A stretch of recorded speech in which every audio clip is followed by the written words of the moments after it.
नमस्कार दोस्तों। किसी ने ठीक ही कहा है कि उनके साथ ज़रूर रहो जिनका वक्त ख़राब है, पर उनका साथ छोड़ दो जिनकी नीयत ख़राब हो। तो दोस्तों, आज की कहानी एक लड़के की है जो एक 28 साल का लड़का था, जो कि एक ज़मींदार के यहाँ नौकरी करता था। उसके माँ बाप बचपन में इस दुनिया से चल बसे थे। जिंदगी बड़ी कठिनाइयों में बीत रही थी। वह रोज काम पर जाता, घर आता, खाना बनाता और खाता, सो जाता। यही उस लड़के की चर्या थी।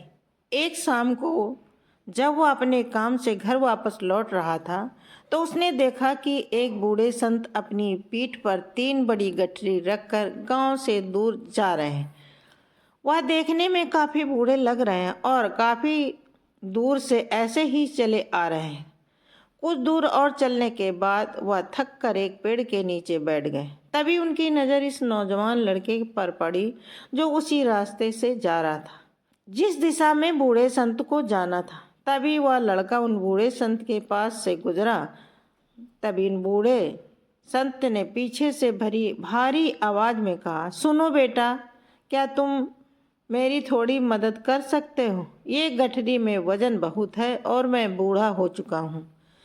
मैं ज़्यादा देर तक इनका बोझ नहीं उठा सकता और मैं थक चुका हूँ। तो क्यों ना तुम मेरी एक पोटली को उठा लो और इससे इसे उस गांव तक पहुंचा दो।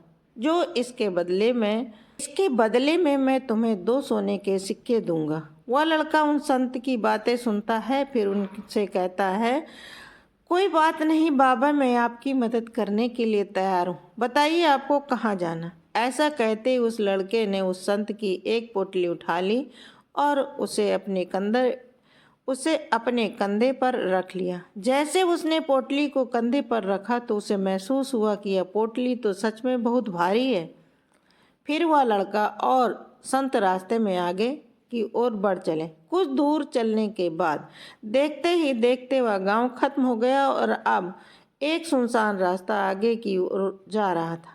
वे दोनों अपने रास्ते पर आगे की ओर बढ़ रहे थे। जब वे भीड़ से पूरी तरह अलग हो गए, तब वह लड़का उन संत से कहता है कि बाबा, इस पोटली में ऐसा क्या है जिससे पोटली इतनी भारी है? इस पर संत जवाब देते हैं, कहते हैं कि नहीं बेटा, इसमें कुछ तांबे के सिक्के भरे हुए हैं, इसीलिए यह इतना भारी है। उन संत की बात सुनकर वह लड़का मन ही मन सोचने लगता है, यह बाबा जरूर कोई व्यापारी है, तभी तो इतने सारे तांबे के सिक्के लेकर चल रहे। लेकिन तभी उसके मन में एक विचार आया, मुझे इन सब से क्या मतलब? मुझे तो सिर्फ इस पोटली को दूसरे गांव तक पहुंचाना है। जैसे ही उसके मन में यह विचार आया, उसने तांबे के सिक्कों का ख्याल अपने मन से निकाल दिया और मस्त होकर आगे की ओर बढ़ने लगा। कुछ और समय बीता और वे दोनों एक नदी के किनारे आ पहुंचे। वह लड़का काफी हट्टा कट्टा था। वह लड़का उन संत से कहता है, क्या हुआ बाबा, क्यों रुक गए? आइए, हमें इस नदी को पार करना होगा, तभी तो हम उस गांव तक पहुंच पाएंगे। वह संत लड़के से कहते हैं, जानता हूँ बेटा कि हमें यह नदी पार करनी होगी, पर जैसा कि तुम देख ही रहे हो, अब मैं बूढ़ा हो चुका, इसलिए यह दोनों पोटलियाँ एक साथ लेकर यह नदी पार नहीं कर सकता। नदी में मेरा पैर फिसल गया तो फिर मैं आगे का सफ़र कैसे पूरा करूँगा? क्या तुम मेरी एक पोटली और ले सकते हो?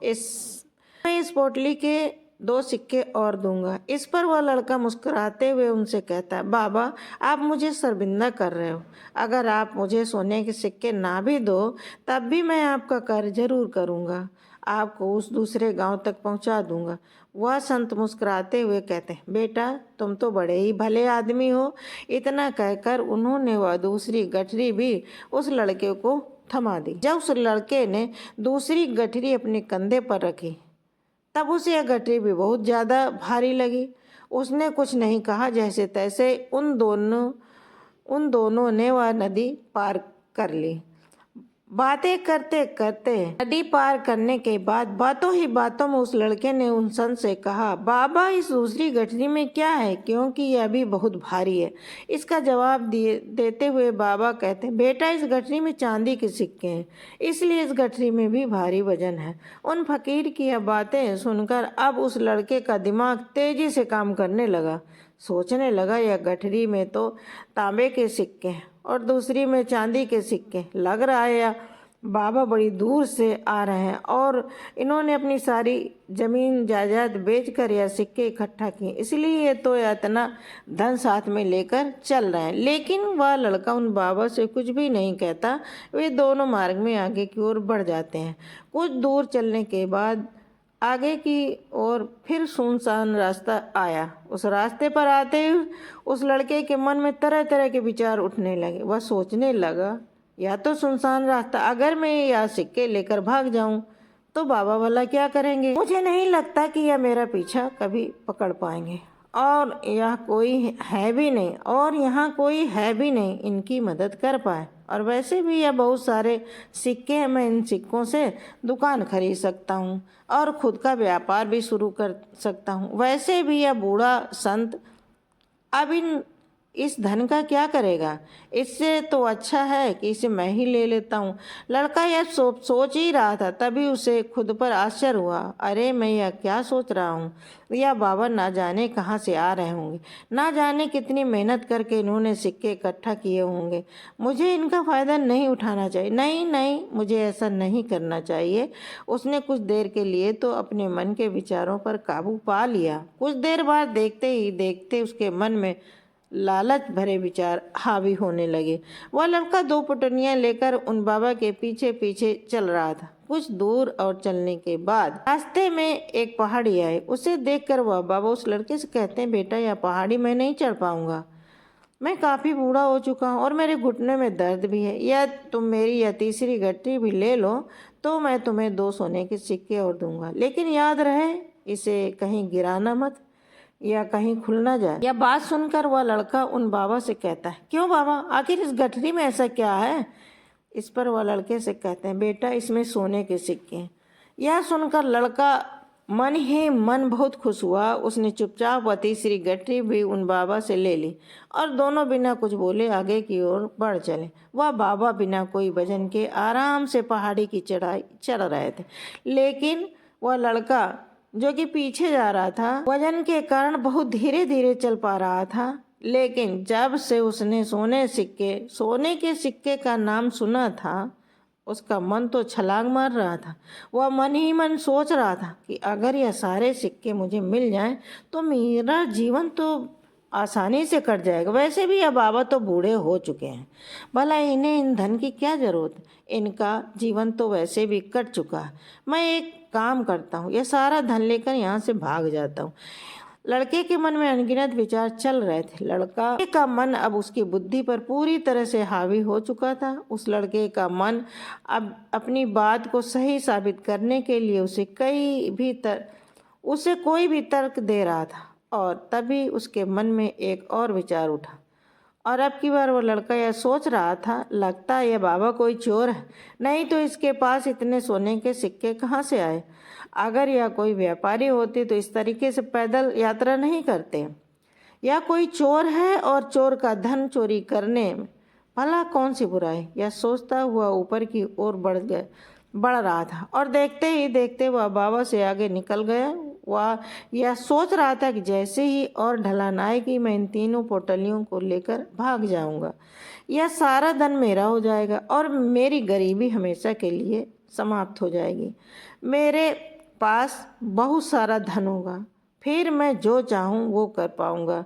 यह सब सोचते ही वह पहाड़ी की चोटी पर पहुँच गया और अब ढलान का रास्ता शुरू होने वाला था। तभी वह लड़का उन बाबा की नज़रों से बचता हुआ तीनों गठरियाँ लेकर तेजी से भागता हुआ आगे निकल गया। अब उसे अपना शरीर बहुत हल्का महसूस हो रहा था, जैसे कि उसे उन तीनों गठरियों का वजन तक न मालूम पड़ रहा हो। काफ़ी देर तक दौड़ते भागते, लोगों की नज़रों से बचते बचाते वह सुनसान रास्ते से होता हुआ किसी तरह अपने घर उसकी खुशी का कोई ठिकाना नहीं था। उसने सोचा, क्यों ना मैं जल्दी जल्दी इन सभी पोटलियों के सारे सिक्के निकालकर उन्हें कहीं छुपा दूं। यह सोच कर वह उन्हें एक एक कर तीनों गठरी खोली। तीनों में लोहे के जंग लगे सिक्के निकले। आखिर यह सब क्या हो रहा है? उन बाबा ने मुझसे झूठ क्यों कहा? उन्होंने ऐसा क्यों कहा? गठरी में तांबे सोने के सिक्के हैं। उस गठरी के अंदर पड़े एक पत्र पर नजर पड़ी। उसने तुरंत वह पत्र उठाया और पढ़ने लगा। उस पत्र में लिखा था, यह पूरा नाटक एक ईमानदार व्यक्ति की खोज करने के लिए रचा था। मैं इस राज का राजा हूँ, मेरी कोई संतान नहीं, इसलिए मैंने भेष बनाया ताकि मैं अपने राज्य के किसी एक ऐसे ईमानदार व्यक्ति की खोज कर सकूं जो मेरे बाद इस राज का राजा बन सके और राजभार को संभाल सके। और इस राज का राजभार वही संभाल सकता है जो पूरी तरह से ईमानदार हो, जिसके मन में किसी प्रकार का कोई लालच न हो। पत्र पढ़ते ही वह लड़का जोर जोर से चिल्लाने लगा और अपना सिर पकड़कर बैठ गया। वह जानता था कि अगर वह अपने मन के विचारों पर नियंत्रण कर लेता तो उसका जीवन बदल जाता, लेकिन अफसोस कि वह अपने मन के विचारों पर कंट्रोल नहीं कर पाया। महात्मा बुद्ध कहते हैं कि विचार ही सब कुछ है। जैसा हम सोचते हैं वैसे ही बन जाते। इसीलिए हमारा सबसे बड़ा दुश्मन भी हमें उतना नुकसान नहीं पहुंचा सकता जितना कि हमारे अनकंट्रोल विचार पहुंचा सकते हैं। महात्मा बुद्ध कहते हैं कि अपने मन को ध्यान से देखो। हमारे मन में जो विचार चलते हैं वही विचार शब्द बनते हैं और विचार ही कर्म के रूप में नजर आते हैं। बार बार दोहराने पर कर्म आदत में बदल जाता है और समय के साथ धीरे धीरे आदतें हमारे चरित्र पर गठन करती हैं। धीरे धीरे ये आदतें हमारे चरित्र का गठन करती हैं और आगे चलकर यही चरित्र हमारे भाग्य का निर्माण करता है। इसीलिए हमारा अपने विचारों के प्रति सजग रहना बेहद ज़रूरी है। हमारा जागरूक रहना बेहद ज़रूरी है। हमारा इस पर ध्यान देना ज़रूरी है कि हमारे मन में किस तरह के विचार चल रहे हैं। आगे महात्मा कहते हैं कि कमजोरी हमेशा छोटे विचारों से शुरू होती है। छोटा विचार एक बीज की तरह होता है। समय रहते इस विचार रूपी बीज को नष्ट ना किया जाए तो यह विचार बहुत ही जल्द एक विशाल पेड़ बन जाता है और हमारी बुद्धि सोचने और समझने की ताकत पर पूरी नष्ट कर देता है और हमारे सोचने समझने की ताकत को नष्ट कर देता है। इसीलिए जब हमारे मन में पहली बार कोई गलत विचार आए तभी उसे जड़ से उखाड़ देना चाहिए, अन्यथा वह बहुत ही जल्द या विशाल पेड़ का रूप ले लेगा और हमें किसी न किसी गलत राह पर ढकेल देगा। फिर वह चाह कर भी उसे रोक नहीं पाएगा। लेकिन अब सवाल यह उठता है कि हम अपने मन के विचारों को कैसे कंट्रोल करें। हमारा मन तो इतना शक्तिशाली है, इतना चंचल है कि वह किसी न किसी तरीके से हम पर हावी हो ही जाता। हम चाहकर भी उस पर कंट्रोल नहीं कर पाते। इस प्रश्न के उत्तर में महात्मा बुद्ध हमें सही इरादा विकसित करो। बार बार आपने देखा होगा कि आप बोलना कुछ चाहते हैं और होता कुछ है, क्योंकि आपके मन के भीतर जो कुछ बसा हुआ है वही आपके मुख से बाहर निकल आता है। लेकिन जब आपसे गलती हो जाती है तो इसके बाद हमारा दिमाग अच्छी तरह से काम करना शुरू कर देता है। दोस्तों, कैसी लगी ये कहानी? आप अपनी राय कमेंट बॉक्स में ज़रूर दीजिए। मिलते हैं अगले वीडियो में। जय हिंद,